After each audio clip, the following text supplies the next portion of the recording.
Hello everyone, welcome back to Victor's Analytics Hub. And in today's video, we're going to be looking into absolute cell referencing. If you're new, if you don't know what this means, don't worry, I will show you what absolute cell referencing is and what it actually does. Okay, so as you can see on my screen, I have my table that contains my job title, my gender, my salary.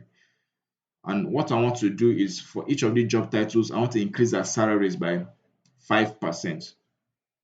Okay, so what I'm going to do here now, for the first calculation I'm going to make here is I want to increase the salaries by 5%, but I won't be absolute referencing this cell B4.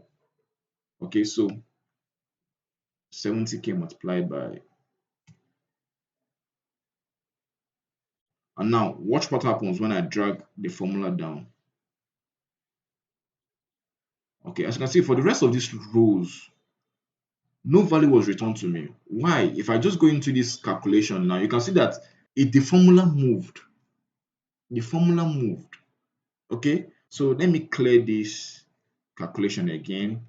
And for this next calculation, I'm going to be absolute referencing my cell. Okay, so equal to 70k multiplied by 5%. And for me to absolute reference this, I need to hit my F4 button on my keyboard. Okay, so, and I drag it down. Now, what absolute referencing does is that whenever you're performing a calculation, it makes sure that a particular number that you find important does not move. And if I go into the formula, you see it still sticks to that 5%. Okay, but I have a problem with this particular way of absolute referencing a cell, because whenever you're working with a very big, let's imagine you're working with a big data set, that has to involve a lot of cell referencing. Okay, these dollar signs in your formula can be confusing at times. I'm going to show you a better way of cell referencing, absolute cell referencing. Okay, so let me hit this, let me delete it. Now you can hit the cell you want to absolutely reference, come over to the name box, give the cell a name, so percentage increase. Okay, so it's giving me an error. And if you watched closely on what I did there, I don't know whether it happens on all versions of Microsoft Excel or just mine. If you watched what I did closely there, when I was naming my cell percentage, okay, let me do that again, percentage increase. You can see I gave a space between these two words, a percentage and increase. And for me to avoid getting an error every time I name my cell, I need to put an underscore between the two names and I hit enter.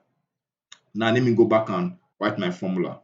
Okay, so this multiplied by, I can do two things. I can either come and hit the 5%, or I can start typing out the name of the cell, percentage increase.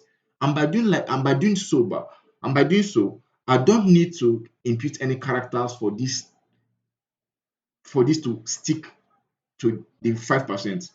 Okay, so once I hit enter and drag it down